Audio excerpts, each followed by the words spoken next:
Presenting this month's special series, Focus on Allergy. Allergy season is in full swing. From asthma to food allergies, ReachMD is keeping you up to date with the latest in allergy medicine. You're listening to ReachMD XM160, the channel for medical professionals. Welcome to Hot Topics in Allergy, presented by the American College of Allergy, Asthma, and Immunology. Your host is Dr. Todd A. Mahr, Director of Pediatric Allergy Immunology at Gunderson Lutheran Medical Center in La Crosse, Wisconsin. Childhood food allergies are becoming an increasing concern in the United States. Why? And what are the best ways to treat children with food allergies?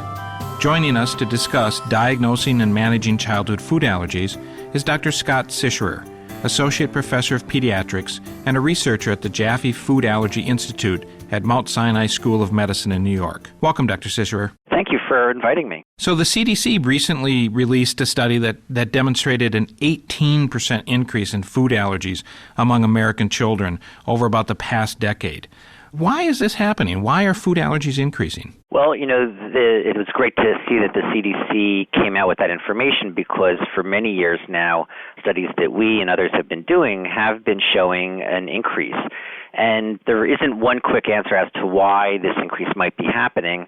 The explanation that I've generally given is that we're seeing a general increase in allergic disease. So, what are the allergic diseases? It's not just food allergy, but it's also things like asthma, allergic rhinitis or hay fever, and also atopic dermatitis or eczema. And so there have been studies showing that all of these different allergic diseases have been on the rise in the past few decades.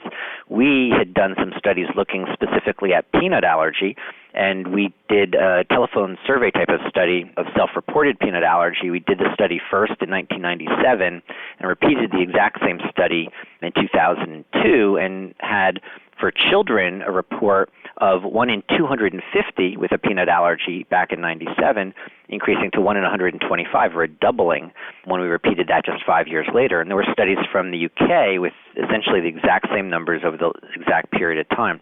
So, one thought is that there's just a general increase in allergic disease and that food allergy is part of that increase, and it just hadn't really been tracked as well as asthma, eczema, and hay fever. There are also some food-specific explanations for this. Peanut allergy has been targeted a lot because it's such a prominent allergy with regard to its severity, with the fact that people don't necessarily outgrow a peanut allergy as young children are more likely to outgrow a milk or an egg allergy. And so people have asked, is there something about peanut that makes it account for this increase? Are we processing peanut differently, for example? In Asia, they boil or fry their peanuts, and they seem to eat almost as much as we do in the U.S., and yet they appear to have less peanut allergy than we do. There may be something in the roasting process or in making peanut butter that makes it more easily seen by the immune system and more easy for the immune system to attack it. So for the general practitioner who's listening, when should they suspect a food allergy? What should be those red flags that go up to make them think, maybe this could be a food? I think about the suspicion of a food allergy in two categories. One is the sudden acute allergic reaction, and the second is chronic disease that could be attributed to food allergy. So let me take the first one I mentioned first. You have an ingestion of a particular food, a particular meal, and have usually within minutes, usually within 20 minutes, rarely beyond an hour, the classical sudden allergic reaction symptoms affecting the skin or the gut, for example, urticaria, hives, angioedema occurring soon after a meal, gastrointestinal symptoms, vomiting, diarrhea, breathing symptoms, wheezing, throat tightness, respiratory distress, mouth itch as well. And of course, if it were anaphylaxis, there could be multiple organ systems affected and, of course, also the cardiovascular system. So any of these sudden allergic reactions occurring in proximity to a meal, that's going to raise some red flags and probably bring your patients to you thinking that maybe there was a food allergic reaction. You get to ask a lot of questions to try to define what happened. The second category are these chronic diseases that may be triggered by many different things and may have a long laundry list of differential diagnoses. However, certain classic situations may make you think more about food allergy. So the biggest one is chronic atopic dermatitis that's moderate to severe.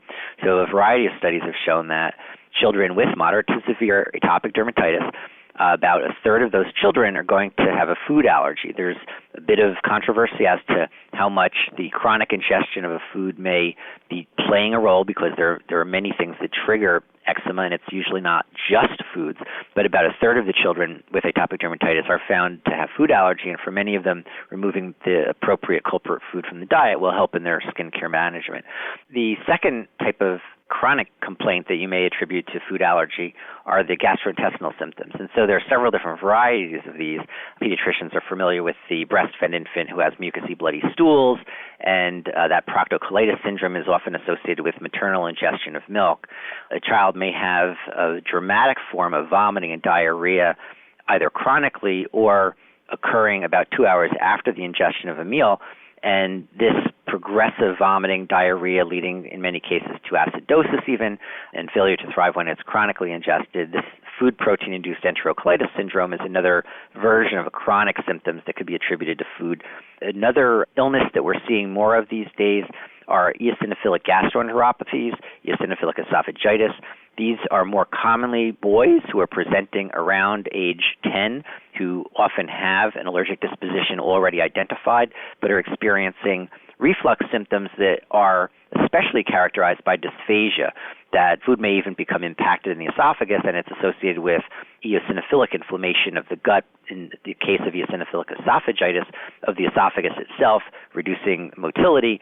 Treatment with antacid medications doesn't really help these children, and ultimately diet will resolve, or dietary changes, although it's hard to find the culprit foods, but once they are determined, the dietary changes will resolve this for about 95% of the individuals who have an allergic eosinophilic esophagitis. So those are the two general categories, these sudden reactions and chronic symptoms. So let's talk about the sudden reactions for a minute and how to make the diagnosis in those patients specifically where they've had those sudden reactions to foods, they're presenting to your office. How do you make that diagnosis of food allergy? So the listener is probably expecting me to start talking about allergy skin testing and blood testing, but that's probably the wrong first answer. In fact, I would emphasize that it is the wrong first answer. The history is really the right answer in terms of getting to the heart of, was this a food allergic reaction? And if it was, what might be the culprit foods? If someone is ingesting peanut every day and then has some hives, you'd have to ask yourself, I heard that peanut is such a big problem, but did they really become allergic to it when it's been a solid part of their diet? That prior probability in that scenario makes it actually less likely that peanut would have been the problem. So you have to say, is this even allergy? If it's the viral season and other people in the practice are having hives, the family may be very quick to think that these hives must be from a food, whereas you may have the advantage of being able to say, well, look, there was a fever, there was some sore throat.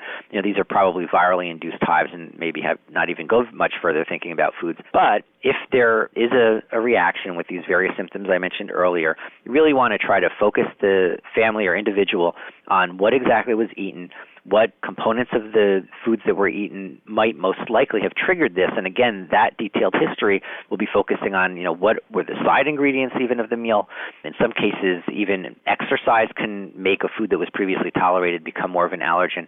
Ingesting alcohol with a meal or having aspirin with a meal might make certain foods that were tolerated before cause an allergic reaction. But most commonly, what we're trying to do is focus on what were the ingredients and what's new, and most of the food allergic reactions are from rather short list of common triggers. So you have in the back of your mind as a physician milk, egg, wheat, soy, peanuts, tree nuts, fish, and shellfish as being, and to some extent seeds, as being the most common triggers. If you have a young child, milk, egg, wheat, soy, and peanut are higher on that list, and if that was the first several times they were ingesting it, that's going to go way to the top. If you have an adult who's had a sudden allergic reaction, you're going to be wondering perhaps more about some less often used spices, for example, or less commonly ingested foods from that particular meal. So if you're just tuning in, you're listening to Hot Topics in Allergy on ReachMD, the channel for medical professionals. I'm your host, Dr. Todd Mahr, and joining me to discuss diagnosing and managing childhood food allergies is Dr. Scott Sicherer, Associate Professor of Pediatrics and a researcher at the Jaffe Food Allergy Institute at Mount Sinai School of Medicine in New York. So one of the questions I think, Scott, that would come up would be, well, should the provider just challenge that patient to the food in the office? There are several diagnostic maneuvers that could take place after a careful history. And so if you have your potential culprits and you're talking about a sudden allergic reaction, usually the body is making IgE antibody to the specific culprit. So my first pearl message perhaps is to make sure that when you're thinking about testing, so in the primary care setting, you may not have allergy skin testing, which as an allergist I have available to me. If you feel that you're pretty sure where this reaction stemmed from, you might order a specific IgE to that particular trigger, or if you've narrowed it down to a couple of things, you might test for those, and if they're positive, it may be that your careful history with the positive test confirms that that is indeed an allergen and needs to be avoided for that person, and then it brings on management discussions about avoidance and treatment of an allergic reaction. However, sometimes it's not so clear. I would encourage not to do panel testing, meaning that sometimes you're faced with a one check-off box and you get back 20 or 30 different foods that are tested for IgE. The test is quite sensitive, but without thinking about the history, you could end up with lots of positives that may be irrelevant and are foods that could be eaten. In other words, this is a person who has sensitization, makes IgE to some foods, but can eat it with no clinical problem at all.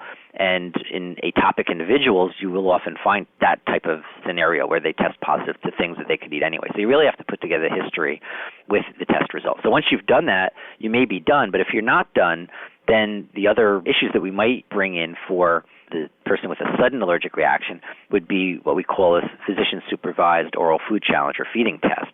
Now, I think that that's more in the bailiwick of the allergist.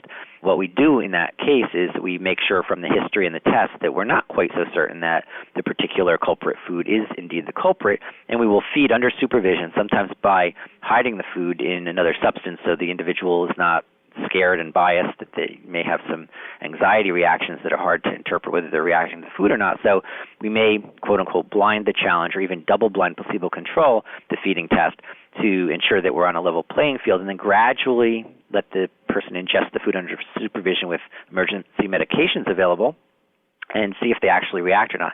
If they tolerate it, we make sure that they tolerate a full-size meal portion of the food in its typical form, and if they've tolerated that, then we've excluded that particular food as a culprit. We may have to look back and say, what other foods were there, or was there another explanation?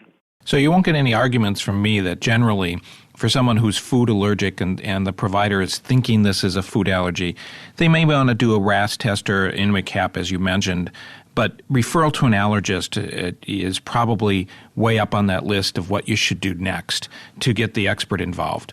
I might be biased as an allergist to say this, and especially as an allergist that specializes with food allergy perhaps, but I spend a good hour with patients after a diagnosis is secured to discuss all of the management issues, and we certainly don't want someone to be avoiding a food that they don't need to avoid. It's a huge lifestyle change, and we certainly don't want to send them off thinking that the diagnosis was made and end up that they have a reaction because really the correct trigger food wasn't identified. So it can be a tricky process, and when we're talking about especially these life-threatening types of sudden allergic reactions, we want to make sure we got it right. So generally then, for the listeners, what would be involved in the management for somebody with those life-threatening type food reactions?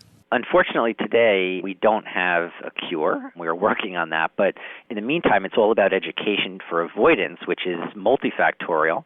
And for people who have a potentially anaphylactic type of food allergy, having self-injectable epinephrine available and understanding how to use it and when to use it, those are the keys to keeping a person with a food allergy safe. What about outgrowing a food allergy? Can that occur? For foods such as milk, egg, wheat, and soy for children, for young children, those are typically outgrown. And for the most part, from studies mostly from a while back, the general statistics that are given are that by school age, by age 5 or 6, about 85 to 90% of the children have outgrown their milk, egg, or wheat or soy allergies. Now, there have been a couple of more recent studies out of a referral center showing a much slower rate of resolution of milk and egg allergy than what I just mentioned, but it is a referral center where people with food allergies are being sent, so that could be somewhat biased. But even within that, those studies that came out of Johns Hopkins, the message still was that the children, although older, were still outgrowing milk and egg allergy even into the teenage years, so there's hope. Now, the old story on peanut allergy was a dogma that if you have a peanut allergy, you just have that for life and will not outgrow it. However, there have been quite a number of good studies now showing that, at least among younger children, under age 2, about 1 in 5 will outgrow their peanut allergy by the time they are school age. So again, we don't want to close the book on this. It's possible to outgrow a peanut or tree nut or fish or shellfish allergy as well. So I want to thank my guest, one of the leading experts on food allergy, Dr. Scott Sicherer from Mount Sinai School of Medicine in New York. Dr. Sicherer, thank you for being our guest this week on Hot Topics in Allergy. Thanks again for the invitation. You've been listening to Hot Topics in Allergy on ReachMD XM160. This show has been presented by the American College of Allergy, Asthma, and Immunology. For more information on the ACAAI, please visit acai.org. For more information about this or any other show, please visit ReachMD.com, which now features on-demand podcasts. Thank you for listening. You've been listening to this month's special series, Focus on Allergy. For a program guide and a complete list of shows, please visit us at ReachMD.com. Free CME on ReachMD is now easier. Link to ReachMD's free custom application for your iPhone at ReachMD.com.